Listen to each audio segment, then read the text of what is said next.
요한복음 15장 1절에서 8절까지의 말씀입니다. 요한복음 15장 1절에서 8절까지의 말씀입니다.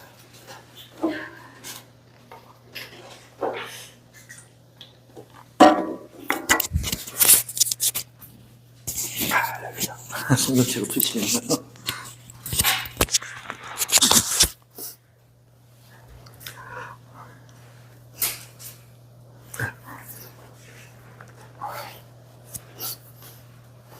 네, 한 목소리로 하나님 말씀을 읽겠습니다.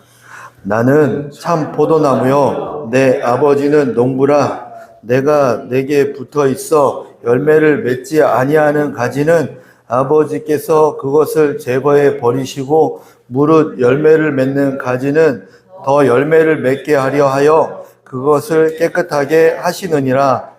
너희는 내가 일러준 말로 이미 깨끗하여졌으니 내 안에 거하라. 나도 너희 안에 거하리라.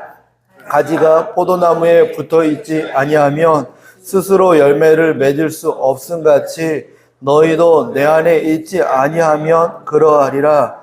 나는 포도나무요 너희는 가지라. 그가 내 안에 내가 그 안에 거하면 사람이 열매를 많이 맺나니 나를 떠나서는 너희가 아무것도 할 수 없음이라. 사람이 내 안에 거하지 아니하면 가지처럼 밖에 버려져 마르나니 사람들이 그것을 모아다가 불에 던져 사르느니라. 너희가 내 안에 거하고 내 말이 너희 안에 거하면 무엇이든지 원하는 대로 구하라. 그리하면 이루리라. 너희가 열매를 많이 맺으면 내 아버지께서 영광을 받으실 것이요 너희는 내 제자가 되리라. 아멘. 하나님께서 저와 여러분 무척 사랑하시는 거 믿으십니까? 아멘. 아멘. 사랑하는데 왜 그러냐고 따지고 싶을 때가 많지만 따지지 마십시오. 다 하나님 뜻이 있습니다. 이렇게 우리에게 항상 좋은 것 주시는 분이시고요. 좋은 길로 인도하는 분이십니다. 여기까지는 동의하시죠. 근데 한 걸음 더 나아가서 오늘 말씀해 보면 좋은 열매를 맺게 하시는 분이십니다. 우리의 삶을 통해서 하나님 좋은 열매를 맺게 하기 원하세요. 이렇게 그냥 여기서 잘 먹고 잘 살다가 그냥 이렇게 조금 몸이 쇠해지면 올라와라 이렇게 하신다라면 지금 우리가 살아가고 있는 패턴과 좀 다르죠. 근데 어쩌면 우리가 이 땅을 살아가면서 그것을 원하고 있지 않습니까?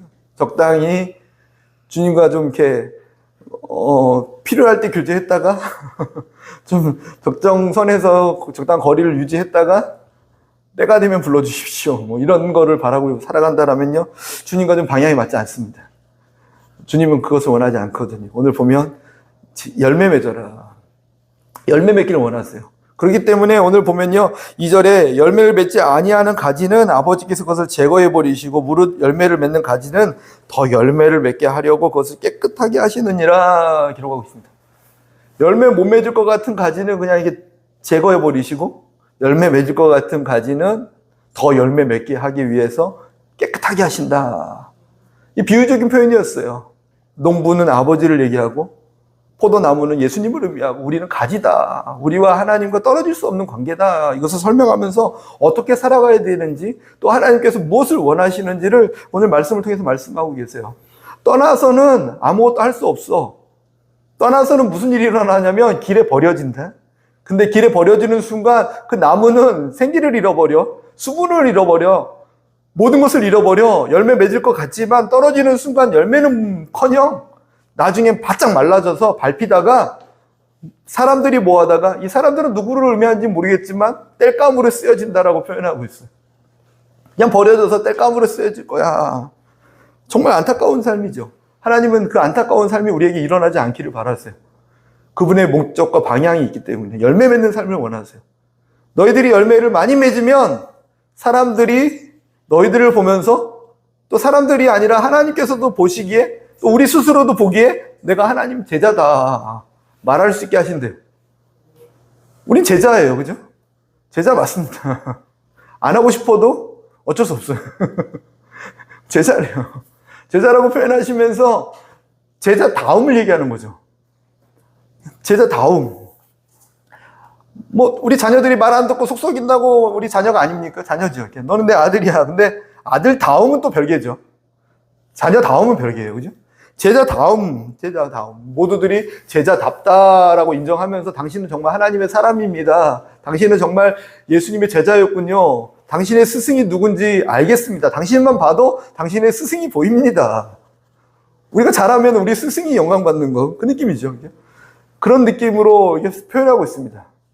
저와 여러분에게 그것을 원하시는 거죠. 너희들이 살아가면서 열매를 많이 맺으면 내가 영광을 받을 수 있어. 이거 당신이 믿는 스승은 누구십니까? 예수님입니다. 그러면서 예수님 영광 받으신대. 이것이 오늘 내용입니다. 그렇게 하기 위해서 주님께서 하시는 건요, 우리를 깨끗게 하신다. 깨끗게 하신다. 우리를 깨끗게 하시는 분인 줄 믿습니다. 왜냐하면 열매를 많이 맺게 하려고. 이런 얘기 하면요, 훈련이다, 깨끗게 하신다 그러면, 나 열매도 안 맺고 싶고. 그냥 이대로 좀 내버려두면 안 되냐고, 이렇게 하시는 분이 있어요. 그런 분이 이게 살면서 제가 한 10명은 만난 것 같아요. 이렇게. 그냥 내버려두시면 안 되냐고. 나는 열매도 안 맺고 싶고, 하나님의 영광을 위해서도 아니고, 그냥 이렇게 적당히 하고 싶은데 왜 나를 가만히 안 두냐고. 누가, 나 하나님께 쓰임받는 것도 난 원치 않는다고. 본인이 원치 않는 거죠. 본인이 원치 않는 거죠. 그걸 원치 않으시면 하나님은요, 그래, 그러면 올라와라, 오늘. 서로 그게 편한 거죠.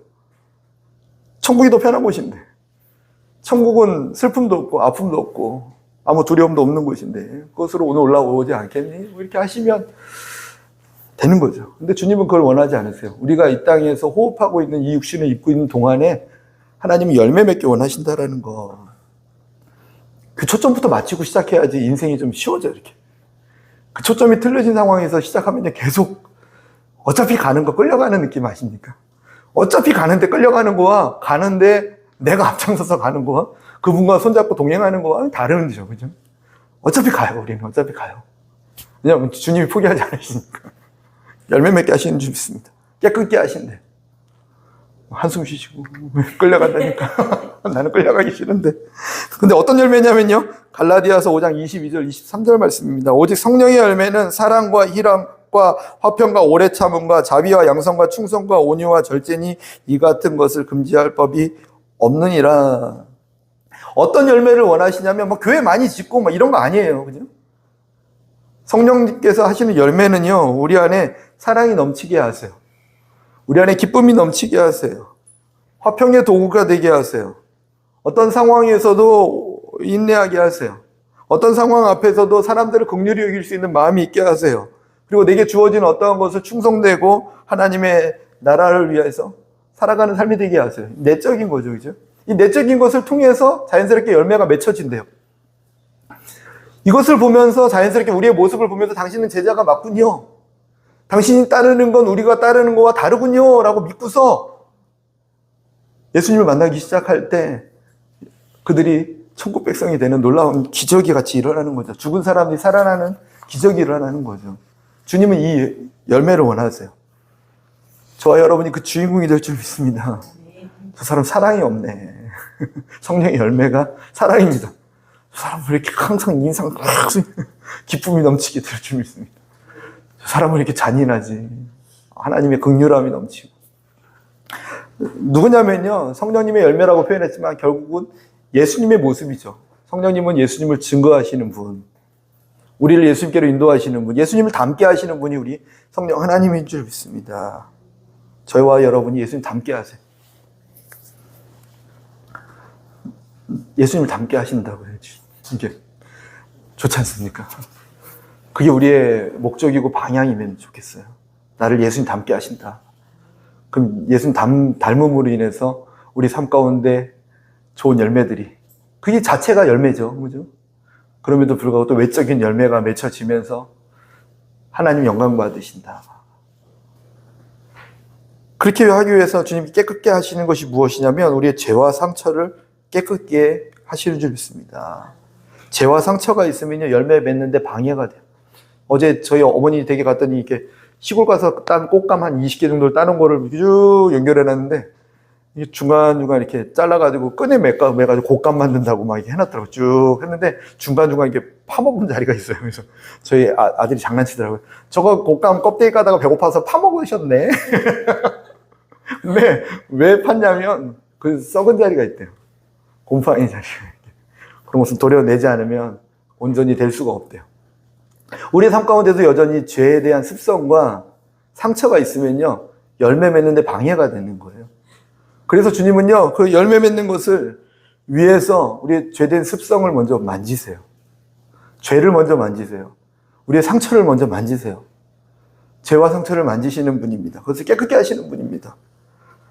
그릇이 더러우면 아무것도 담을 수 없는 거예요. 근데 사람들은, 세상 사람들은 그릇을 크게 만드는 게 좋은지 알아요. 화려하게 만드는 게 좋은 건지 알아요. 화려하게 크게 만들면 많은 것을 담아주겠지. 근데 성경에서는요, 깨끗해야지 담는다고 그래요. 귀 쓰는 그릇과 천한 그릇, 금으로 만든 거, 노수로 만든 거, 또 그냥 나무로 만든 거, 그거는 창조자가 그냥 알아서 만든 거고, 우리가 그것을 고민할 건 아니라는 거예요. 하나님께서 하신 표현이에요. 다 이렇게 비교하면서, 서로 비교하면서 내가 금그릇되기다, 내가 화려, 그거 어차피 안 돼. 그거에 초점 맞추기 아니라 우리가 초점 맞춰야 될 건 뭐냐면 각자의 지은 모습 그대로 하나님께서 지으신 이유가 있다는 거예요. 내가 쓰기 위한 나의 그릇, 나의 용도가 있다는 거예요. 그 용도에 맞게 서로 비교할 게 아니라 깨끗함을 유지하래. 깨끗함. 그러면 내가 쓴다는 거예요. 깨끗함을 유지하면 내가 너를 쓴다. 깨끗함을 유지하면 내가 너를 쓴다. 깨끗함이 생명이죠. 근데 깨끗함은 누구나 누릴 수 있는 거예요.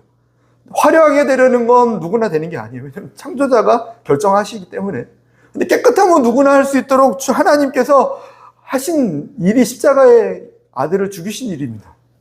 얼마나 놀라운 일을 행하셨습니까? 이사야서 53장 5절 6절 말씀에 그가 찔림은 우리의 허물 때문이요 그가 상함은 우리의 죄악 때문이라 그가 징계를 받음으로 우리는 평화를 누리고 그가 채찍에 맞음으로 우리는 나음을 받았도다. 우리는 다 양 같아서 그릇 행하여 각기 제 길로 갔거늘 여호와께서 우리 모든 죄악을 그에게 담당시키셨도다. 아멘. 저와 여러분의 죄와 상처를 깨끗하게 하기 위해서 하나님께서 십자가를 감당하셨습니다. 깨끗하게 하는 길은 이미 주님께서 열어내셨어요. 우리가 어떻게 살아가야 되는지, 열매를 어떻게 맺는지도 주님 가르쳐 주시고 깨끗하게 하면 쓴대요. 깨끗하게 어떻게 합니까? 내가 십자가에서 모든 것을 감당했다. 죄에 대한 부분, 상처에 대한 부분, 그것을 믿고 따라오면 된다. 우리에게 요구하시는 건 간단합니다. 너가 열심히 해가지고 내가 너를 만들 때 나무 그릇으로 만들었지만 금으로 바뀌어라. 이런 거 말씀하시면 서로 힘든 거예요. 그죠? 왜 나는 금이어야 되는데 왜 나무입니까? 저는요, 별명 한두 번 얘기한 적이 있지만 걸레라는 별명이 있습니다. 고등학교 때부터 걸레야. 이름 때문에 지어진 별명이기도 하지만 이게 이름도 이름이지만 이게 좀 허름하게 막 닿나 봐요. 지저분하게. 그러니까 걸레야, 걸레야. 고등학교 1학년 때 생긴 별명이 지금도 저한테 아직도 걸레야 부르는 친구들이 있어요. 진짜로. 저희 가족들 알아요. 걸레야. 그러면 아이고 김 목사한테 미안하다. 이런 친구가 아직도 있어. 그리고 막 물 흘려 있으면 뭐라고 하는지 아십니까? 이게 정래야, 걸레야, 일로 와. 이거 좀 훔쳐줘. 그래요. 그래서 그게 별명이었어요. 너무 이게 한두 번도 듣는 게 저는 웬만한 거에 이게 타격을 잘 안 받아요. 타격이. 그래, 알았어. 걸레. 그래. 하다가도 계속 하면 짜증 날 때 한두 번씩 싸움도 하고, 그만해라. 너무 싫어서. 그리고 특별하게 버스 탔는데 막 누가 이렇게 음료수 흘려는 거 보면 걸레야, 닦아봐. 그러면 또 이상한 의미로 또 걸레가 해석되는 부분도 있잖아요. 그러니까 이제 더 불편한 거예요. 야, 좀 사람들 많은 데서, 특히 여학생들인데 하지 말아줘. 그런 별명이 있었어요. 근데 어느 날 예수님을 깊이 만난 다음에 예수님께서 제 마음 가운데서 똑같은 별명을 부르시더라고요. 걸레야. 중국 갔을 때도, 인도네시아 갔을 때도 한 번씩 이렇게 제 마음 가운데 걸레야. 주님까지 참 손절해야 되나? 근데 저한테 하셨던 말씀은 이거였어요. 더러운 것을 깨끗게 할 수 있는 걸레. 내가 너를 늘 들고 살 수 있는 걸레. 언제든지 쓰고자 하면 너를 쓸 수 있도록 준비되어 있는 걸레. 너는 걸레다. 더럽고 상처 입고 치워야 될 것을 너는 항상 닦아주고 있고 항상 내 손에서 친밀하게 있지 않니? 걸레다. 그 다음부터 걸레라는 별명이 너무 좋으니까 지금도 자랑처럼 하잖아요. 저는 걸레 목사예요. 뭐냐면 아프고 상처 있고 다툼이 있고 더럽고 인간 냄새 나는 곳, 제일 더러운 게 뭐니까? 인간만큼 더러운 게 어디 있습니까? 죄악이 가득한 곳을 깨끗하게 하는 걸레가 되어주지 않겠니? 그것을 내가 들고서 마음껏 쓸 수 있도록, 언제든지 손에 들려 있을 수 있도록 항상 그 자리에만 있으면 된다. 그 뒤로 제 별명이 너무 바뀌는 거예요. 그래서 행주 되려고 안 합니다. 저답지 못한 거잖아요. 그죠? 수건 되려고도 안 합니다. 남들이 당신은 수건 되십시오, 당신이 이거 되십시오 하면 저는요, 하나님께서 또 그렇게 깨끗이 삶아가지고 하자 그러면 내가 쓰겠지만, 하나님께서 그 말씀 안 하시면 저는 걸레가 좋아요. 왜 당신은 걸레처럼 살아가? 하나님이 쓰신다니까. 나 다운 거라니까. 깨끗한 게 중요하죠. 근데 안 빨아놓으면 못 쓰세요. 빨아놔야 쓰세요. 제 얘기 이렇게 했지만 우리 각자의 모습은 하나님께서 너무나 존귀하고 귀하게 지으신 줄 믿습니다. 가장 문제는 비교하면서 깨끗함을 추구할 게 아니라 크기나 화려함을 추구하고 살아가기 때문에 문제가 되는 거죠. 비교죠, 비교. 그게 아니라 깨끗함을 추구하며 살아간다면 주님께서 기쁘게 쓰실 줄 믿습니다. 죄와 상처를 깨끗하게 하기 위해서 예수님은요, 십자가를 감당하셨습니다. 요한 1장 9절 말씀, 만일 우리가 우리의 죄를 자백하면 그는 미쁘시고 의로우사 우리의 죄를 사하시며 우리를 모든 불의에서 깨끗하게 하실 것이요. 아멘. 아멘. 자백하면 된대요. 이보다 쉬운 게 어디 있습니까? 자백하고 돌아서는 거죠. 자백은 또 이제 시작이죠. 회개의 시작인데 회개하라는 거죠. 회개하기 시작할 때 주님께서 우리를 깨끗게 하실 줄 믿습니다. 죄된 습관들이 하나님 깨끗함을 받기 원합니다. 주님, 십자가에 달려 죽으신 예수님, 나를 깨끗게 하여 주시옵소서. 반복적으로 일어나는 상처가 있습니다. 남에게 상처를 주는 거. 죄랑 상처는 저는 짝꿍이라고 봐요. 가해자 입장은 죄고 받는 사람은 상처예요. 상처도 상처 받았으니까 피해자처럼 이렇게 그건 괜찮겠지. 아니요. 상처도 똑같아요. 그죠? 그래서 주님은 십자가에서 채찍에 맞으시면서 우리를 낫게 하셨다고 기록하고 있어요. 상처도 치료하셨습니다. 상처도 자꾸 걸림돌이 되거든요. 어떤 형태의 상처가 계속 반복적으로 일어나면요, 열매 맺는데 계속 그것 때문에 걸려요. 이렇게 계속 걸리잖아요. 그것을 깨끗하게 하시는 하나님 바라보면서 늘 주님께서 나를 깨끗게 하신다, 하나님께서 나를 깨끗게 하신다, 그것을 기대하며 살았으면 좋겠습니다. 깨끗게 하여 주십시오. 우리 가정도 깨끗게 하여 주시옵소서. 새롭게 하여 주시옵소서. 제 얘기 다 했잖아요. 그죠? 고등학교 별명까지. 깨끗한 걸레면 쓰십니다. 걸레나 행주제가가 중요한 게 아니라 빨아있으면 쓰십니다. 두 번째로 우리의 마음과 생각을 깨끗하게 하시는 하나님이십니다. 사람들은 삶에 막 열매를 맺으려고 하는데 삶을 바꾸려고 그래요. 막 기도 열심히 하면 삶이 바뀌죠. 그죠? 근데 수순이 있어요, 수순. 삶을 바꾸기 위해서는요, 뭐가 바뀌어야 되냐면, 이게 삶의 습관들이 바뀌어야 돼요. 패턴이라고도 말하고, 루틴이라고도 말하지만, 그냥 삶의 습관이 바뀌면 돼요. 습관은 뭐에서 생기냐면요, 하루하루의 행동과 말에서 생기는 거예요. 내가 말과 행동을 오늘 어떻게 하느냐가 모여지면 습관이 되는 거고, 그 습관이 모여서 삶이 되는 거예요. 이 삶이 하루아침에 하늘에서 뚝 떨어지는 게 아니라, 내가 어떻게 말하고 행동하느냐가 모여서, 내 눈빛을 어떻게 하느냐가 모여서, 내 걸음걸이를 어떻게 하느냐가 모여서, 내 손짓과 발짓을 어떻게 하느냐가 모여서 내 습관을 만들고 삶을 만들어내요. 내가 어떻게 말하느냐가, 말 들어보면 저 사람, 이거 잘 되겠다, 안 되겠다가 100% 모르겠지만 그 느낌이 와요, 이제는. 그래서 성경에는 뭐라고 기록하고 있냐면, 잠언 4장 23절에 모든 지킬 만한 것 중에 더욱 내 마음을 지키라, 생명의 근원이 이에서 남이니라 기록하고 있습니다. 생명의 근원이 어디서 생기냐고 하면 마음에서 난다라고 말씀하고 있어요. 삶의 좋은 열매를 만든다라는 건 마음과 생각을 깨끗하게 한다라는 거예요. 그래서 계속 도전하지 않습니까? 이렇게 마음과 생각을 바꾸기 위해서. 가장 나는 이거면 충분하면, 나는 안 돼. 그러면 그거부터 막 뜯어고치려고 하지 않아요, 우리 하나님께서. 왜 안 된다고 하니? 왜 안 된다고 하니? 나는 날 때부터 이런 존재입니다. 누가 그랬어, 누가? 아니잖아요. 내 말과 행동이 바뀌어지기 시작하는 것. 어디서 바뀌어지냐면 우리 마음에서 바뀌어지게, 생각에서 바뀌어져야 될 줄 믿습니다. 근데 어떻게 이것을 깨끗게 하시냐면요, 3절에 보니까 너희는 내가 일러준 말로 이미 깨끗하여졌다 기록하고 있는 말씀이 있어요. 하나님 말씀으로 깨끗해집니다. 하나님 말씀으로 우리를 깨끗하게 하시는 줄 믿습니다. 자꾸 세상의 말 듣고요, 상처의 말을 듣고 상처가 입은 말을 또 전해 듣고 하다 보면 막 계속 뭐가 문제고 막 듣다 보면, 죄악의 말을 계속 듣다 보면요, 내 안에 그게 자리 잡히는 거예요. 더러워져요. 내가 더러워져요. 내가 더러워져서 열매 맺는 삶이 안 되는 거죠. 세상의 말을 들으면 세상의 열매를 만들어 버리는 거예요. 예수님의 제자들이요, 손을 씻지 않고 식사를 했습니다. 이렇게 손을 씻지 않고 식사를 해요. 저희도 가끔 계시잖아요, 남자분들 이렇게.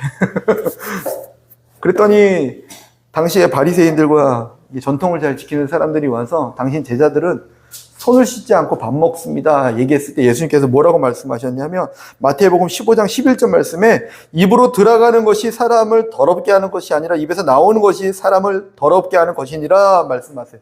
입에서 나오는 게 사람을 더럽게 하지, 손 안 씻고 먹는 것은 좀 이렇게 배탈 나겠죠, 물론. 배탈은 나죠. 근데 그 차원이 사람이 열매 맺는 삶이 되는 어떤 영향력이 아니라, 정말로 사람을 더럽게 만들고 열매를 못 만들게 만드는 건 뭐냐면, 입에서 나오는 말이다. 그래서 입에서 나오는 말은 또 어디서 나오냐고 기록하고 있냐면, 마태복음 15장 18절 말씀에, 입에서 나오는 것들은 마음에서 나오나니 이것이야말로 사람을 더럽게 하느니라. 마음에서 나오는 게 말인데 그것이 사람을 더럽게 만든대. 상처가 많은 사람들은 상처의 말을 막 뱉어요. 그래서 막 말 들으면 막 아파요. 왜 이렇게 아프지? 저 사람 말할 때마다 막 욕을 해도 막 이렇게 저 사람이 날 사랑하나 보다 들릴 때가 있어요. 언어의 어떤 표현보다도 마음에 무엇이 있느냐가 막 전해질 때 이게 상처가 나오고 아픔이 나오고 죄악이, 물론 표현도 더 고상해지면 좋죠. 마음에 있는 것이 나오게 됩니다. 근데 이것을, 마음에 있는 것을 어떻게 깨끗게 합니까? 성경에는요, 마음을 깨끗하게 하기 위해서 하나님 말씀으로 들어가라고 가르쳐 주고 있어요. 방법을 안 주셨으면 우리가 난감한데, 주의 말씀을 우리가 주야로 묵상하고 읽기 시작하면요, 우리 마음이 깨끗해진대요. 왜냐하면 마음이 더러워진 이유는 거짓을 듣기 때문에 더러워진 것이니까. 거짓이 들어오고 죄와 상처 부분은 예수 그리스도 이름으로 우리 깨끗게 됐잖아요, 그죠? 예수님의 이름으로 깨끗게 되었습니다. 그럼 우리가 죄에 대한, 세상에 대한, 상처에 대한 이런 말들을 자꾸 듣다 보면 자꾸 더러워지는데, 어떻게 씻습니까? 손이 더러워지면 손을 씻으면 되고, 뭐 얼굴이 더러우면 얼굴로 씻으면 되지만, 마음이 더러워지는 것은요, 하나님 말씀으로 깨끗이 씻게 될 줄 믿습니다. 히브리서 4장 12절 말씀에, 하나님 말씀은 살아있고 활력이 있어 좌우에 날선 어떠한 검보다 예리하여 혼과 영과 및 관절과 골수를 찔러 쪼개기까지 하며 또 마음의 생각과 뜻을 판단하시나니. 아멘. 마음과 생각을 판단하시고 깨끗게 하신 하나님 말씀, 날마다 주의 말씀을 읽으시기 바랍니다. 이 읽는 게 그냥 일반 서적들 읽을 때야 이렇게 지적인 수준을 채워주고 안 채워주고 하겠죠. 근데 하나님 말씀은 성령님의 감동으로 쓰신 하나님이십니다. 하나님. 말씀을 읽기 시작할 때 우리의 마음과 생각이 깨끗해질 줄 믿습니다. 깨끗해져요. 왜냐하면 마귀는 너무 잘 알아요, 이걸요. 창세 때부터 지금까지 엄청난 이런 것을 통해서 세상을 악하게 만든 게, 자기 나라를 만든 게 아니라 거짓말로 세상을 무너뜨리기 시작한 거예요. 아담과 하와에게도 거짓말이었어. 지금도 거짓말이에요. 그 거짓말을 듣고 나쁜 습관을 하고 나쁜 마음을 품고 나쁘게 행동하다 보면 그 행동들이 모여서 큰 사고와 범죄를 일으키게 되는, 이 절차를 뻔히 알고 있는 마귀도 결국은 시작은 거짓말이에요. 거짓말. 그럼 우리 하나님 영적인 원리라면 하나님 말씀이 또 우리를 열매 맺게 하세요. 하나님 말씀을 주야로 묵상하고 어떻게 열매 맺지? 그것은 우리가 알 바가 아니에요. 하나님이 열매 맺으신 거예요. 우리는 주의 말씀을 묵상하고 읽기 시작할 때 하나님께서 때에 따라, 시절을 따라 마르지 않는 샘에 놓여있는 나무처럼 열매를 맺게 하시는 거예요. 하나님이 열매 맺게 하시는 줄 믿습니다. 하나님 말씀이 우리를 열매 맺게 하세요. 깨끗게 하시기 때문에 그렇습니다. 주의 말씀을 더욱더 힘을 내서 읽으시기 바랍니다. 몇몇 분들이 요즘에 성경을 열심히 읽으시는 것 같아서 너무 감사해요. 제가 해야 되는데. 동료를 제가 해드려야 되는데. 물론 저도 동료가 되고 있고요. 같이 열심히 하나님 말씀 읽다 보면 우리의 마음과 생각이 깨끗해지면서 점점 입술의 고백이요. 주님 기뻐하시는 고백을 하기 시작합니다. 딱 말씀 들으면 알아. 사람 대화하다 보면 요즘 말씀 안 읽구나. 인간적인 얘기 자꾸 하면 요즘 말씀 안 읽나 보네 저분. 근데 감사합니다. 네. 하나님 말씀 많이 읽으시구나. 나도 도전받고 해야지. 물론 제가 판단하는 기준은 안 돼요. 그죠? 제가 이렇게 말하는 건 그냥 참고, 그리고 또 깨끗하게 하기 위해서 기도하는 삶이 되시기를 예수님의 이름으로 축복합니다. 빌립보서 4장 6절 9절 말씀에 아무것도 염려하지 말고 다만 모든 일에 기도와 간구로 너희 구할 것을 감사함으로 하나님께 아뢰라. 그리하면 모든 지각이 뛰어난 하나님의 평강이 그리스도 예수 안에서 너희 마음과 생각을 지키시리라. 아멘. 말씀 읽다가 말씀이 이게 가슴에 딱 와닿으면 들고서 기도하는 거예요. 하나님, 이 말씀이 살아계시다면 나를 붙들어 주시옵소서. 감사합니다. 감사합니다. 하나님은 모든 지각에 뛰어나시대요. 모든 것을 다 알고 계시고 모든 것을 다 꿰차고 계신대요. 그 하나님께서 우리의 마음과 생각을 지키신대요. 바로 응답해 줄게, 바로 해결해 줄게, 바로 문제 해결해 줄게, 뭐 이게 아니라 마음과 생각을 지켜주신대요. 우리가 원하는 건 그거죠. 이렇게 기도하면 바로 문제 해결해 줄게. 기도하고 복권 사면 바로 이번 주에 당첨돼야 되고 뭔가 이거 원하시지 않습니까? 저희들 말고 이렇게 세상 사람들 아니면 좀 이렇게 주님과 좀 다른 방향을 걷고 있는 사람들 그걸 원하지 않습니까? 근데 주님은요 그게 아니라 어떠한 환경에도 너가 전혀 열매 맺는데 전혀 방해되지 않도록 마음과 생각을 잘 지켜줄게. 그게 놀라운 하나님의 손길 아닙니까? 기도는 하나님과 만남입니다. 그래서 주님은요, 나를 떠나서는 너희가 아무것도 할 수 없다 말씀하세요. 말씀과 기도를 우리에게 주셨습니다. 성경 말씀을 읽고 듣는 것. 요즘처럼 좋은 시대가 있습니까? 이게 바로 이게 38선 넘어서는 성경책을 한 절을 이걸 들고 있을 수가 없어서 그리고 거기에서 또 국경 또 넘어가면 이것도 막 다 글자 바꿔놔가지고 그죠? 나라 얘기 안 해도 아시죠? 그쪽은 성경을 살 수도 없어요, 지금 요즘에는. 그리고 내용도 좀 바꿔놨어요. 이렇게 좀 정책에 좀 알맞는 걸로 이렇게 내용도 마음껏 바꿔놓고. 그좀 그렇고. 또 좀 내려오면은 그 동네는 이걸 가질 수가 없어서 그냥 가장 안전한 게 뭐냐면 다 외워버리자, 우리 나눠서.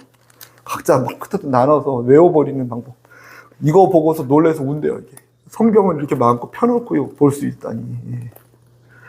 근데 저희들은요, 이게 자면서 자장가로도 들을 수 있는 게 성경이잖아요. 어제도 요한복음 읽어야지 해놓고 딱 켜놓고 한 5장이 넘어가기 전에 잠든 것 같아요. 꿀송이처럼 달아요. 이런 시대에 우리가 살고 있습니다. 하나님 주신 은혜와 사랑이 얼마나 큽니까? 열매 맺기 위해서 하나님은 모든 것을 다 깔아주셨어요. 주여! 삼창을 부르면서 기도할 수 있는 나라가 전 세계 몇 나라 될 것 같아요? 10나라 넘을까요? 소리내서 기도 못하는 나라가 더 많은데 그런 놀라운 하나님의 은혜를 저버리지 않고 또 그런 제도적인 면이 아니더라도요 어느 신이 나를 만날 수 있도록 길을 열어주시겠습니까? 우리 하나님만이 예수 그리스도를 십자가에 죽이시면서 나를 언제든지 내 아들의 이름으로 나를 찾아라, 불러라. 기도는요 이게 전능한 신이 우리에게 내려주는 이게 엄청난 특권이죠. 아무 때나 나를 찾아올 수 있어. 막 다이렉트 전화번호 하나 준 거와 같잖아요. 이렇게. 지금 대통령이 우리에게 직통 전화번호 하나 줘버려 주세요. 이게 번호를 뭐 어떻게 주지 못하지 않습니까? 뭐 안 그런 분도 계시겠지만. 하나님이 다이렉트 전화번호 하나씩 준 거예요. 이렇게. 언제든지 예수님의 이름, 내 아들의 이름으로 전화해라. 받아줄게. 때로는 좀 이렇게 응답이 좀 늦는 것처럼 느껴져가지고 전화를 자주 안 걸지만 그럼에도 불구하고 그분은 다 듣고 계십니다. 우리의 신음까지도 듣고 계세요. 모든 지각에 뛰어난 하나님, 우리의 생각과 마음 다 알고 계세요. 다 듣고 계세요. 그분께서 우리의 마음과 생각을 지키신 줄 믿습니다. 우리가 기도하기 시작할 때 믿음이거든요. 이게 믿음.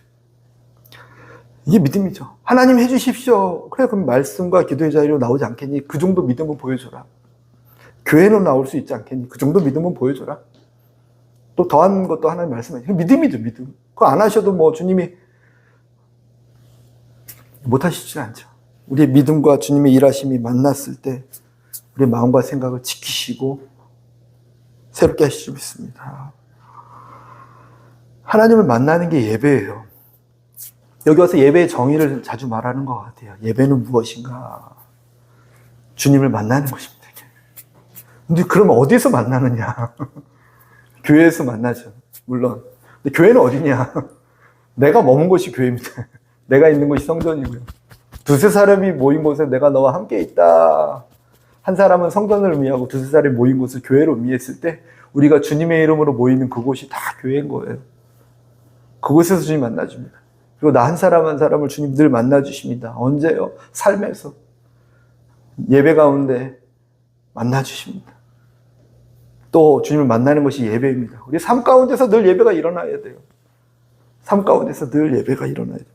그럴 때 주님 만나고 주님과 동행할 때 열매가 그냥 맺히지 않으라고 해도 막 맺혀질 줄 믿습니다. 아멘. 어떻게 열매 맺을까? 커지면 되지 않을까? 어떻게 열매 맺을까? 더 화려해지면 아니요. 너가 더 이렇게 되면 하나님이 쓰실 거야. 어디 그런 말도 안 되는 얘기가 있습니까? 너가 좋은 대학 가면 하나님 쓰실 거야. 말도 안 되는 얘기를 누가 합니까? 돈 많이 벌어서 하나님께 영광 돌리지. 누가 그런 말도 안 되는 얘기 하나님 돈 필요하시대요? 하나님 그런 아니에요. 밤하늘에 달이 있잖아요. 그죠? 우리 너무 쉬운 예잖아요. 달이 있어요. 달이 밤하늘에 빛을 비춰라. 달에게 하신 명령이 있어요. 예, 빛을 비출게요. 어떻게 할까요? 달이 만약 말을 한다면 더 높이 올라갈까요? 쭉 커져 볼까요? 쭉 엄청 커지고 엄청 커지면 큰 돌이 되겠죠. 엄청 높이 올라가면 엄청 높이 올라간 돌이 되겠죠. 그냥 달은 돌일 뿐이에요. 근데 태양을 바라보기 시작할 때 빛을 전해주는 빛의 통로가 되는 거죠. 저와 여러분이 그런 달과 같은 존재 아닙니까? 커진다고 해서 빛을 전하는 게 아니라 높아진다고 해서 빛을 전하는 게 아니라 주님과 깊은 만남이 일어나기 시작할 때 그 빛을 세상에 전하게 될 줄 믿습니다. 그래서 5절에 나를 떠나서는 너희가 아무것도 할 수 없음이라 이렇게 말씀하시고 또 세대가 이렇게 변해갈지라도 이 세대를 본받지 말라고 가르쳐 주세요. 로마서 12장 2절 말씀에 너희는 이 세대를 본받지 말고 오직 마음을 새롭게 함으로 변화를 받아 하나님의 선하시고 기뻐하시고 온전한 뜻이 무엇인지 분별하도록 하라. 아멘. 세상이 이런데요. 세상이 그런 얘기 하지 말라고 하세요. 이렇게. 알긴 알아야 돼요. 세상이 돌아가는 거 그죠? 완전 배척에 살려고 하는 세상 가운데 들어가 있어요. 마치 노아의 방주가 심판받는 그 바다 가운데, 물 가운데 떡하니 있는 것처럼 우리는 세상 가운데 살아갑니다. 세상 가운데 살아가지만 배 안과 밖에 역청을 치래라. 뭐예요? 닮지 말아라. 이 세대를 따라가지 마라. 본받지 마라. 새롭게 해야 된다. 마음을 새롭게 해야 된다. 그들과 달라야 된다. 구별됨이죠. 내가 거룩하니 너희도 거룩하게 해야 된다. 하나님 말씀하시잖아요. 하나님의 선하시고 온전한 뜻이 무엇인지 분별하면서 살아가는 저와 여러분이 될 줄 믿습니다. 세상은요, 이게 세상 것들이 우리의 목적이 되어서 살아가요. 추구하며 살아가요. 근데 저와 여러분은 그게 추구의 목적과 방향이 아니라 하나님께 어떻게 하면 영광이 될 것인가? 어떻게 하면 하나님의 기쁨이 될 것인가? 그것이 초점이 되어지고 그것이 우리의 방향이 되어지면 가치관의 변화죠. 무엇을 가장 가치 있게 내가 여기며 살아갈 것인가? 그것이 변화가 일어나면 이 세대를 닮지 않고 살아가게 될 줄 믿습니다. 그것을 요구하세요. 그러면 열매가 맺혀져. 그게 깨끗한 거야. 마음과 생각이 깨끗한 건 그거야. 이 세대는 자신의 영광을 위해서, 유익과 즐거움을 위해서 하나님과 멀리하고 또 회개하지 않으면서 반성은 많이 하는 것 같아요. 반성이 중요해요. 회개. 내가 그때 이렇게 안 했으면 더 잘했을걸. 아니요. 그런 거 말고 하나님의 영광을 위해 살지 못했던 것들을 돌아보며 주님 그렇게 하지 않겠습니다. 다시금 주님께로 돌아가겠습니다. 가던 걸음을 멈추고 주님을 향하여 걸어가기 시작하는 것을 회개라고 하죠. 그렇게 될 때 죄악의 열매가 아니라 하나님 기뻐하시는 열매가 저와 여러분의 삶 가운데 맺혀지게 될 줄 믿습니다. 그것을 보면서 하나님 기뻐하신대요. 하나님 영광 받으신대요. 로마서 12장 1절 말씀에 그러므로 형제들아 내가 하나님의 모든 자비하심으로 너희를 권하노니 너의 몸을 하나님이 기뻐하시는 거룩한 산 제물로 드리라. 이는 너희가 드릴 영적 예배니라. 아멘. 영적 예배라 가르쳐 주시면서 우리 몸을 드리래요. 우리 삶을 드리래요. 영적인 예배. 아까도 잠시 예배가 무엇이냐? 우리의 삶이 예배지. 삶을 하나님께 온전히 드리는 거. 그것이 하나님 기뻐하시는 삶이 예배가 되는 삶, 예배가 삶이 되는 삶이 될 줄 믿습니다. 저와 여러분이 그 삶의 주인공이 되고 싶지 않습니까? 그 얘기하고 싶었어요. 삶이 예배가 되게 해주십시오. 그럼 주님이 열매를 맺으십니다.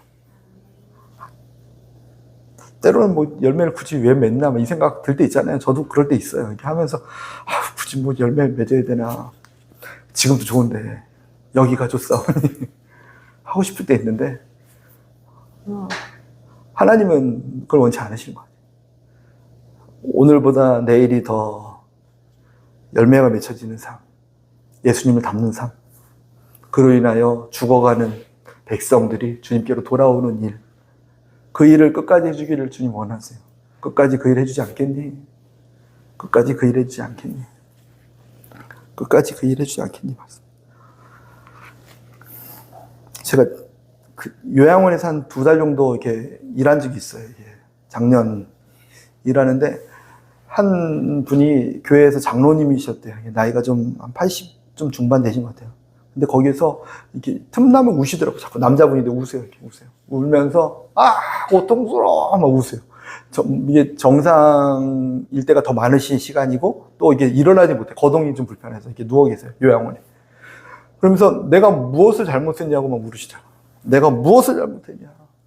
나는 평생 하나님을 위해 살았다. 나는 평생 교회에서도 또 어디에서도 누구에게 불편함을 하나도 주지 않으면서 최선을 다해 살았는데 혹시라도 내가 죄가 있느냐 막 이렇게 하시면서 그게 너무나 이렇게 속상하셨던 것 같아요. 우시더라고요. 자꾸 우시면서 막 불러요. 사람들을 이렇게 일로 와봐. 왜 그러실까 해가지고 제가 옆에 찾아가가지고 손을 붙들고 이런 상황들을 얘기하면서 듣게 됐죠. 무슨 일이에요? 나 장로 뭐 이런 얘기를 해요. 근데 나는 아무 죄가 없는데 내가 왜 요양원에 와 있어야 되냐? 지금 이 신세가 왜 내가 감당해야 되냐? 그래서 아니 지금 이 모습이 벌 받는 것으로 생각하십니까? 아니잖아요, 벌 받는 거. 그럼 난 거동을 못 하는데 거동 못 하는 게 벌 받는 겁니까? 아니에요.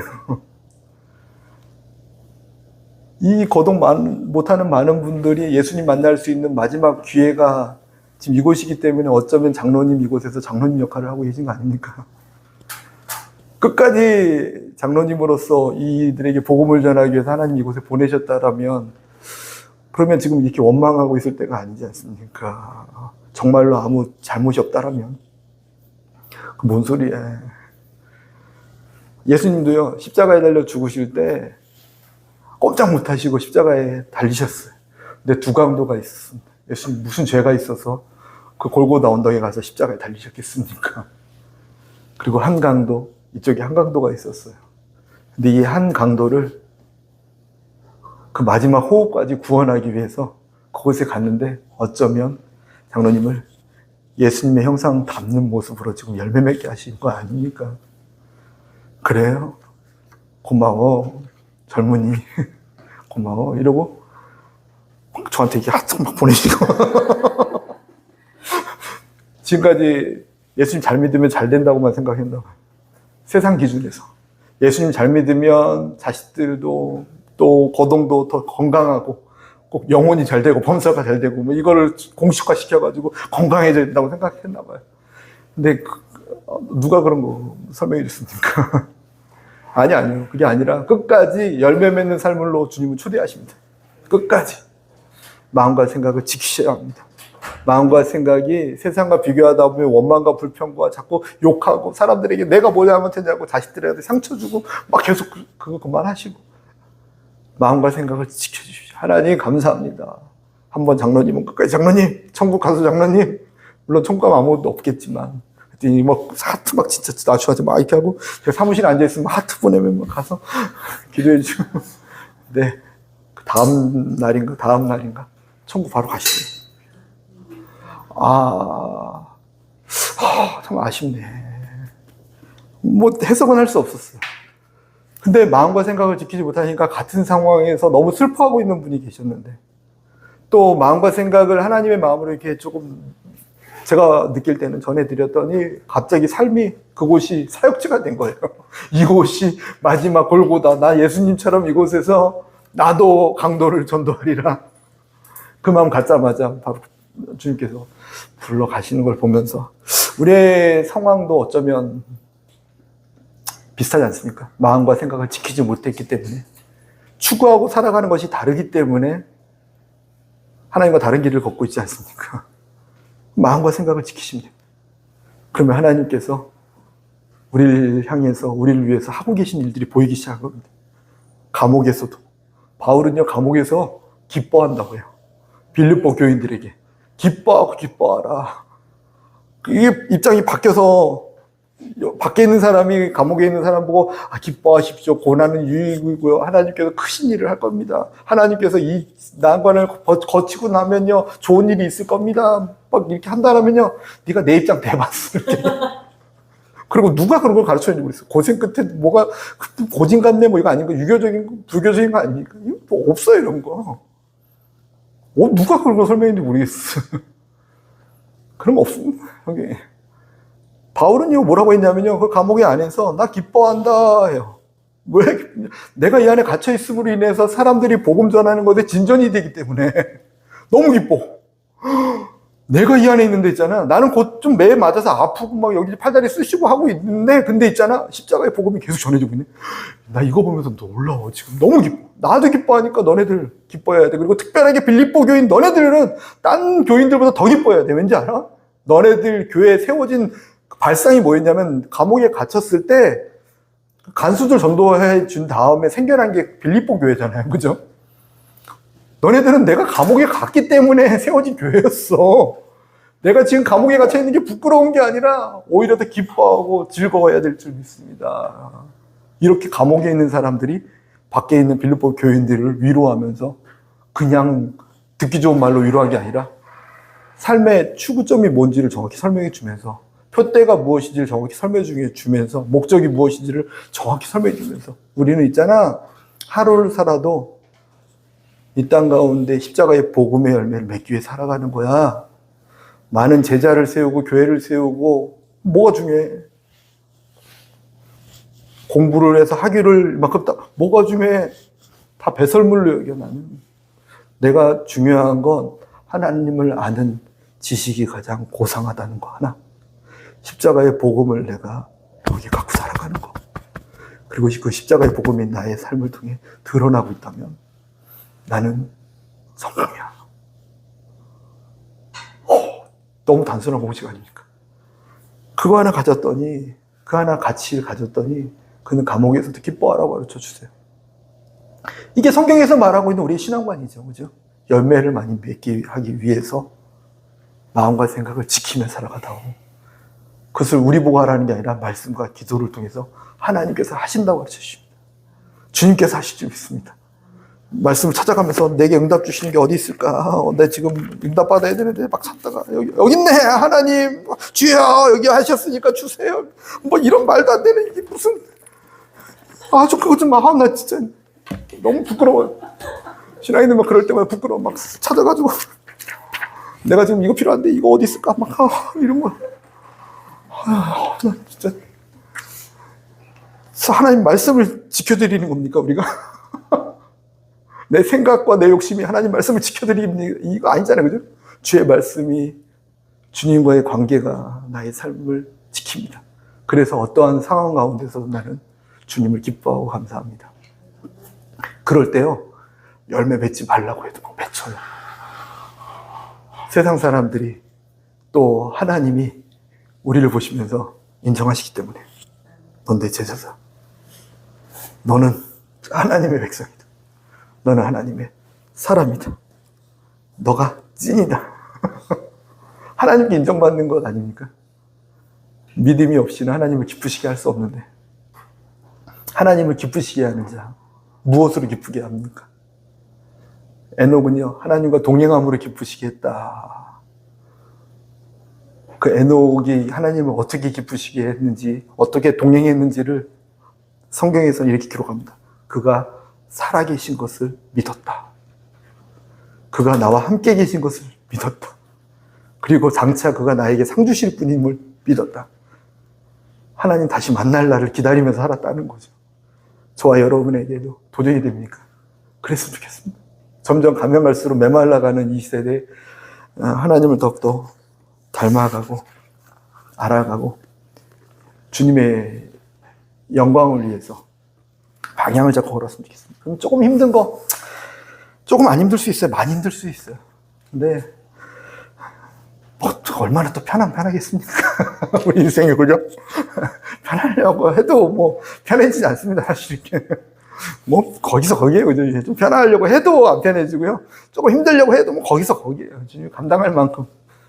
근데 오히려 주님께서는요, 나와 함께 멍에를 매자. 그게 쉽고 가볍다 해서. 멍에를 안 맨다고 해주면 편하겠어요. 짐을 안 진다고 하면 편하겠어요. 근데 그런 건 없대요. 그거는 천국 가야 있는 거죠. 영원한 힘. 나와 멍에를 메고 걸어가는 건 쉽고 가볍다. 온유하고 겸손하신 하나님께서 친히 가르치시니까, 친히 인도하시니까, 다 감당하시니까, 우리의 마음과 생각을 지키시고 우리의 죄와 상처를 치료하시고 깨끗게 하신 하나님께서 우리 안에 오셔서 우리 안에 함께 하시니까 하나님 살아계십니다. 지금도 쉬지 않고 일을 하세요. 일을 하시는데 이게 딴 거를 구하니까 자꾸 하나님 안 계신 것처럼 느껴지는 거죠. 이렇게. 뭐 그런 거 구하면 해주실 것 같다. 저기 무당들처럼 작두 타는 거 한번 예수님 잘 믿으면 타게 해주십시오. 이런 거 해서 기적을 막 보여주기 원하십니까? 표적을 보여주기 원합니다. 뭐 하냐 하시고, 뭐 그런 걸 구하냐? 그거 아니야. 나를 믿는다라는 건 그런 게 아니라, 나를 믿는다라는 건 주님과 함께 동행하는 거야. 주님을 늘 만나는 거야. 주의 음성을 듣고 살아가는 거야. 주님과 함께. 저와 여러분이 하나님과 함께하는 자들 좀 있습니다. 같이 기도하겠습니다.